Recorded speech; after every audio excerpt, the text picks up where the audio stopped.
Ayan, isang magandang umaga po sa bawat isa sa atin. Nagpapasalamat po ako sa pag-imbita ninyo, Pastor, sa umagang ito at sa Sunday na ito sa St. Paul UMC.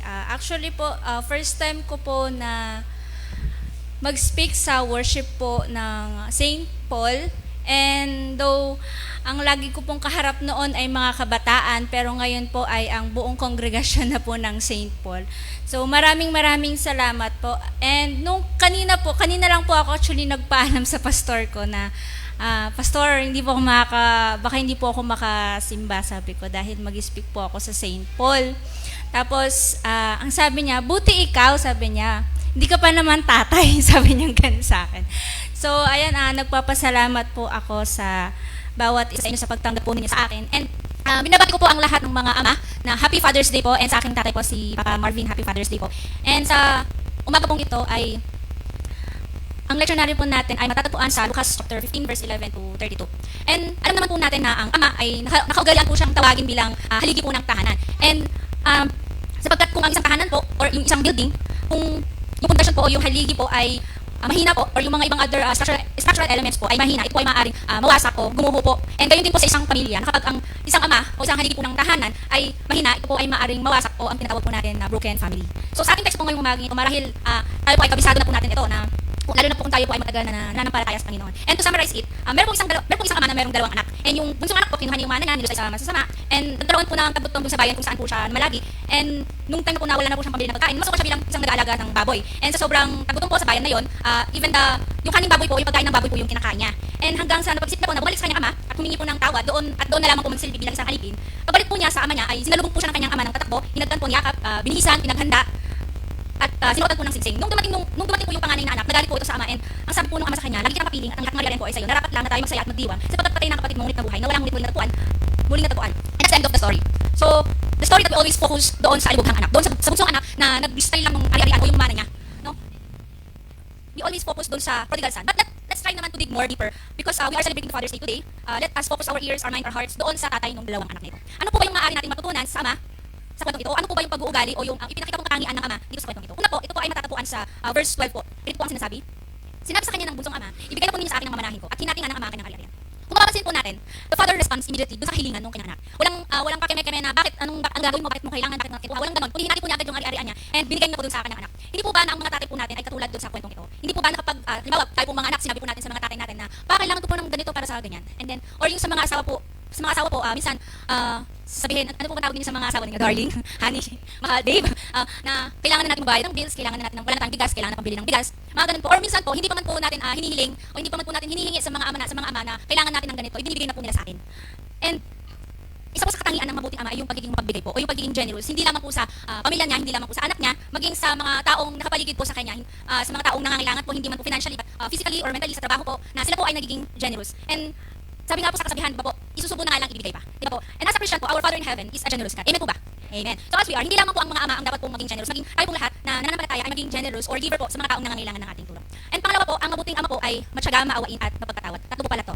So, pangalawa, pangatlo, pang-apat, ang mabuting ama ay matyaga, maunawain at mapagpatawad po. Katulad sa ating teksto, bumalik po yung bunsong anak at ang sabi po sa verse 20, siya ay nagpa siyang umuwi sa kanila, malayo pa natanong na siya ng kanyang ama, dahil sa matinding awa ay patakbo siyang sumalubong, niyakap at hinalikan.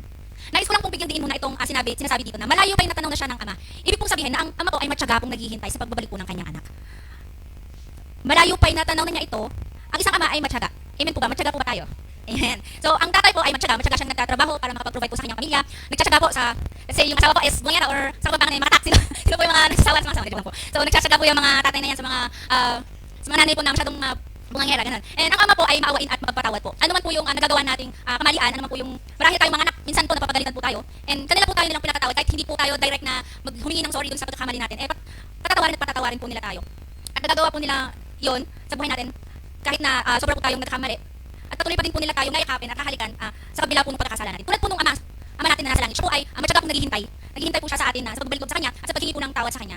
Tayo po ay kanyang patatawarin sapagkat ang ating ama ay maawain at mapagpatawad. At tayo po ay kanyang patakbong sasalubungin niya, yakapin at hahagan. Ang ikalima po, ang ama po ay mapagmahal. Sino po ang amang hindi mapagmahal? Wala po, di ba? So nakita po natin sa parable na to kung gaano niya po kamahal yung mga anak niya. Sa kanyang pagmamahal, sa kanyang anak, binigyan niya po yung kalahati ng ari-arian niya and pinatawad niya yung anak niya. Mainit na tinanggap muli sa kanyang tahanan. And personally po ako, personally po, yung pagmamahal po ng aking ama ay sobra-sobra po. And syempre, ang ating amang nasa langit na, yun nga, sa pagiging generous po ng ating amang nasa langit, sabi ko, 2023 pa lang po nung nagre-review ako ng Thanksgiving, naalala ko po yun. Sabi ko po, ang pinagpapasalamat ko sa Panginoon noon is yung ibigay niya sa akin yung pagiging, yung lisensya ko. And then, nung January, sabi ko, Lord, Christmas gift mo na sa akin to, New Year's gift mo na sa akin to, birthday gift mo na sa akin to, sabi sa kanya. And then, ito po ako ngayon sa harapan ninyo bilang isang licensed and registered architect po. Ganun po ang pagmamahal po ng ating Panginoon at yung pagiging generous po niya sa atin na kahit ano po yung hilingin natin, hindi man po niya maibigay ngayon, ibibigay niya po sa tamang panahon. And yun nga po, sabi nga po sa 1 John chapter 3 verse 1, see what a great love the Father has lavished on us, that we should be called children of God, and that is what we are. Kung ang ating ama po na nasa langit, pinaparamdam niya po yung unconditional love niya or yung reckless love niya po sa bawat isa sa atin, tayo po ba kaya ng mga magulang? Tayo po ba kaya ng mga ama sa ating mga anak at sa ating pamilya? Na kaya nating isakripisyo, kaya ninyong isakripisyo ang lahat, mabigay lamang yung magandang kinabukasan para sa inyong anak at para sa inyong pamilya. Pagtapos sila sa degree na nais nila, upang sila ay makahanap ng magandang trabaho at hindi na nasin yung hirap na pinagdaanan ninyo. And sa mga anak po, hindi po ninyo nararamdaman yung pagmamahal ng inyong mga ama. Sagot. Hindi niyo po ba nararamdaman? So, sa kabila po ng mga paghihirap nila, sana po nararamdaman ninyo kung gaano po kayo kamahal ng inyong mga ama. Sa kabila po ng mga pagbibilad nila, sa kabila po ng pagod at hirap po, sana nararamdaman ninyo na mahal po kayo ng inyong mga ama. And what a great love of a father. Pang-anim po, kung mapapansin po natin dun sa ating teksto, nung time po na dumating yung panganay, nagalit po siya sa kanyang ama. Pero ano po yung ginawa ng ama sa kanyang panganay na anak? Hindi po ba pinagsabihan niya to o pinangaralanan niya po? Nasabi niya, anak, lagi kitang kapiling. Ang lahat ng ari-arian ko sa iyo, ngunit dapat tayo magsaya at magalak. Sapagkat namatay ang kapatid mo, ngunit muling nabuhay. Nawala ngunit nasumpungan. And ang sabi po sa Ephesians chapter 6 verse 4, fathers, do not provoke your children to anger, but bring them up in the discipline and instruction of the Lord. Ang pang-anim po na katangian ng isang ama, siya po ay nagdidisiplina ng kanyang anak at pinapangaralan niya po ito. Hindi ka mahal ng tatay mo kung hindi siya nagagalit sa'yo. Bakit? Bakit po? Dahil hindi niya po tinatama yung mga pagkakamali mo sa buhay. Hinahayaan niya po na mapariwara ka. Hinahayaan niya lang na gawin mo yung masasama. Kaya kung hindi ka po dinisdisiplina ng inyong tatay, hindi ka po pinapagalitan ng tatay mo, hindi ka po niya mahal. Meron pong isang kwento, isang bata po, edad mga bandang 5 to 7 years old, ganon. Meron po siyang nagawang pagkakamali. So, ang nangyari po ay pinagalitan po siya ng tatay niya. Ngayon po, itong batang to, habang pinapagalitan siya, nakatitig siya sa tatay niya tapos nakangiti siya. Imbis na umiyak o magtampo yung bata, nakatitig lang po siya sa kanyang ama at nakangiti. Sino ba naman po yung isang anak na pinapagalitan na tapos smile pa rin siya sa tatay niya? Di ba po? Kung iisipin nung ama, pinapagalitan ko na nga tong batang to, nakangiti pa, parang nakakaloko na. Di ba po? Kung iisipin po natin, mga magulang, pag pinagalitan po natin yung anak natin tapos nakangiti lang sa'yo, ano pong iisipin natin? Di ba? Parang unrespectful. Tama po? Pero, tinanong siya nung ama niya, ang sabi niya, bakit ka nakangiti? Pinapagalitan na kita. Sabi niya gano'n. Sumagot po yung bata. Sabi po kasi nung teacher ko, sabi niya, wag daw po dapat kaming magalit or magtampo sa inyo kapag pinapagalitan po kami ng parents, sabi niya. Kasi po, ibig sabihin daw po nun, mahal ninyo kami. Kaya nakangiti po ako ngayon kasi alam ko po na mahal ninyo ako. Sana po sa mga anak po na pinapagalitan, nararamdaman ninyo yung pagdidisiplina at yung pangaral po. Hindi lang po siya pasok dito, labas doon. Yung pangaral po ng ating mga magulang. Kundi pasok dito, pasok doon, pasok doon. Amen po ba mga anak? Naku, mukhang wala. Joke lang. So, pang-pito po, sabi po sa Proverbs chapter 4, verse 1 to 12. 10 lang po ito, wag po kayo mag-alala, meron na lang pong natitirang 3. I will guide you in the way of wisdom, and I will lead you in upright paths. When you walk, your step will not be hampered, and when you run, you will not stumble. So, ang ama po, kung dinidisiplina po tayo at pinapangaralan, sila po yung ating nagiging gabay, simula po nung tayo po ay isinilang hanggang sa ngayon na nabubuhay po sila po yung ating nagiging gabay kung paano po tayo dapat mag-handle ng mga sitwasyon, kung paano po natin i-handle yung mga pagsubok o yung mga problema po natin sa buhay, and kung paano po yung, halimbawa po sa mga mag-aasawa na po or yung mga bagong kasal, sila po yung nagiging gabay kung paano po yung isang pamilya ay mapanatiling buo at masaya. And sila din po yung nagli-lead sa atin sa pananampalataya sa ating Diyos at sa tamang landas po. And ikawalo po, dalawa na lang po. Ang mga ama po, sila po dapat yung ating nagiging hiding place and ang ating protector. Ang sabi po sa Awit chapter 37 verse 7 to 8, "You are my hiding place. You will protect me from trouble and surround me with songs of deliverance."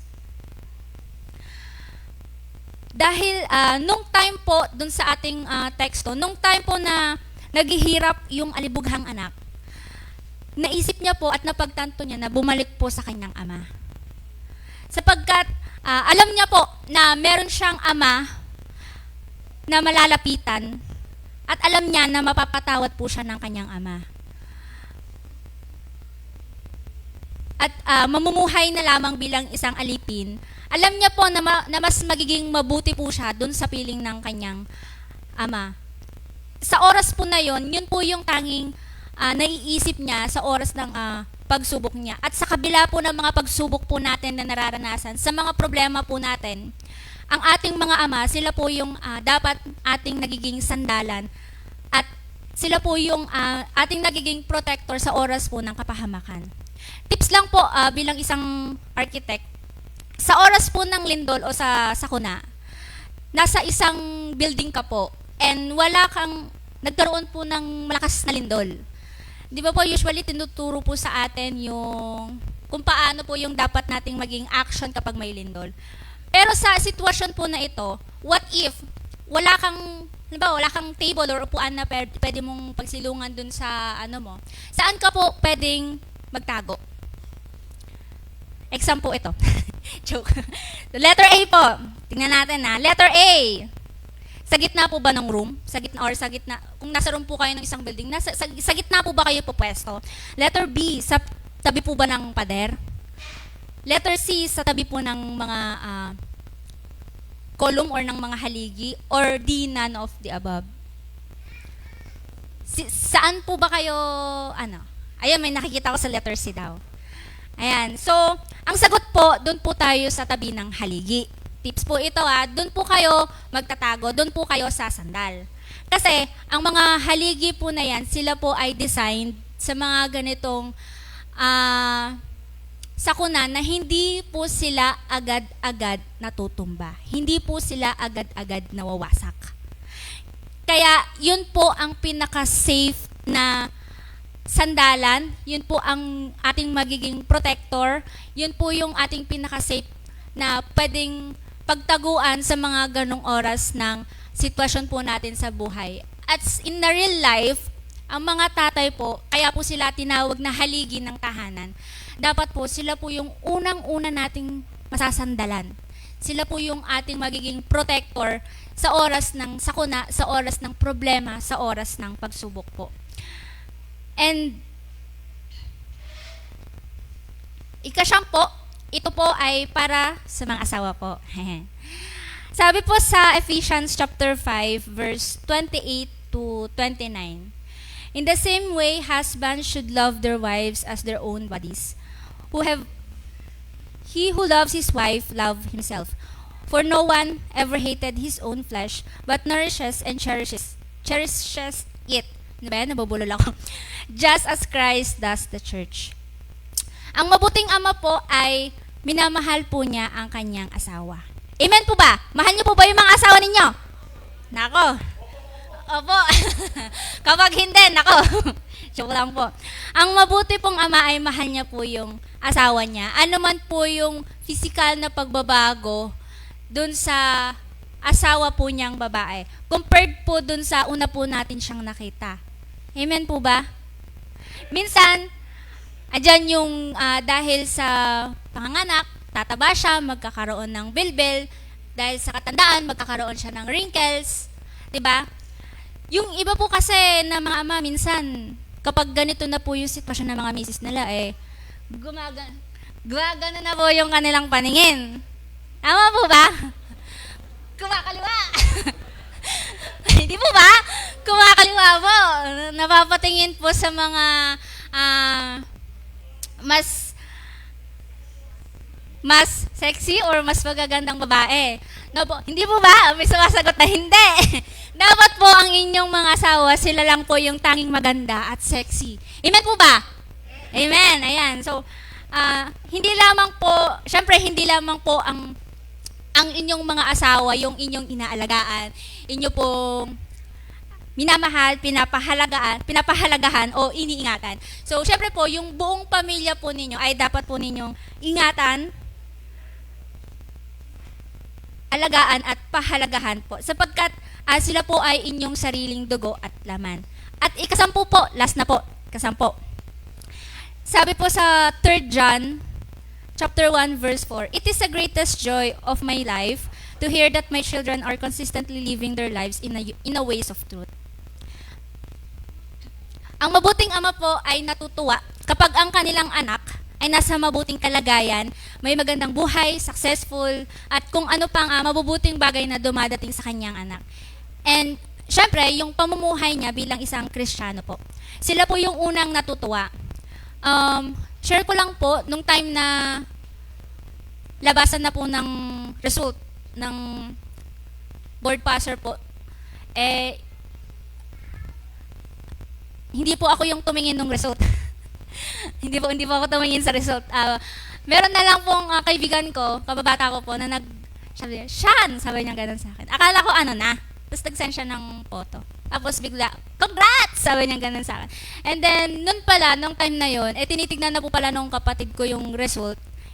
Sabi niya pa nga po sa akin, bibiruin daw po niya sana ako, sasabihin niya daw po sana na hindi ako pumasa. Pero sabi ko sa kanya, may nauna na sa'yo, sabi ko. And isa po sa mga magulang ko, yung tatay ko po, alam ko po na isa po siya sa mga natuwa, ang pinaka natuwa po nung mga time na nakuha ko po yung pinapangarap ko. And sa mga ama po, sino po ba ang hindi natutuwa kung makikita po natin ang ating mga anak na nasa mabuting kalagayan? Amen po. At katulad po sa kwento, yung pagbabalik po ng alibughang anak, tuwang-tuwa po yung kanyang ama nung bumalik po siya. And dahil alam niya po na nasa mabuting kalagayan na po siya sa piling niya, and siya po yung siyang tunay na namumuhay sa tama at maayos. At sa kabila po ng lahat ng ito, sa mga nabanggit ko pong mga karakter ng isang mabuting ama, ang ating amang nasa langit po ang siyang pinakamabuti sa lahat. Siya po ay tapat kailanman. Siya po ay mapagbigay, matyaga, maawain, mapagpatawad, mapagmahal.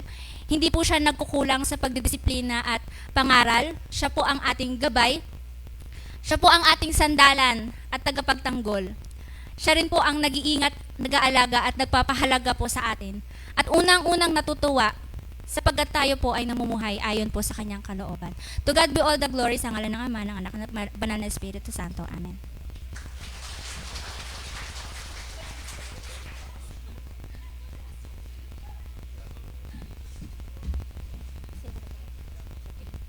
St. Paul United Methodist Church, Central Tarlac District, Tarlac, Philippines Annual Conference. The United Methodist Church Certificate of Recognition is given to Architect Christian L. Makil for being a good servant leader and for sharing her invaluable insight into sharing God's Word during our Father's Day celebration, given the 68th day of June in the year of our Lord 2024 at Purok Paradaan, Barangay San Juan, Dimata, Tarlac City.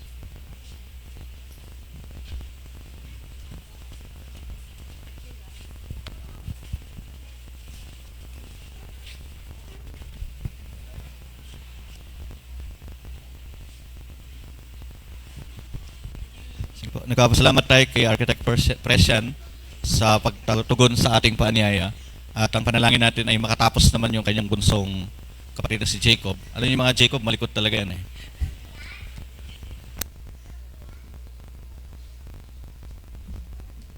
Atin pong gawin ang pagtatanim ng mga ikapo at handog sa kaharian ng Diyos.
pagpapala na pinagkakalob niyo po sa aming buhay.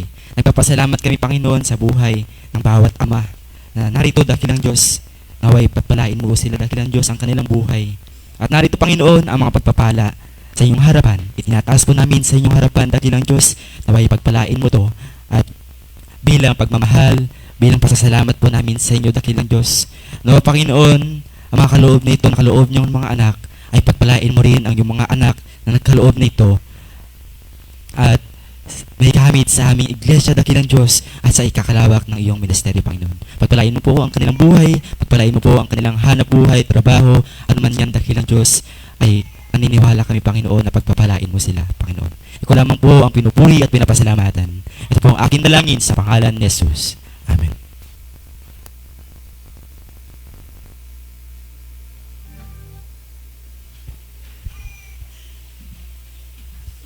Para po sa awit ng pagtatalaga, awitin po natin ang I Am Thine, O Lord.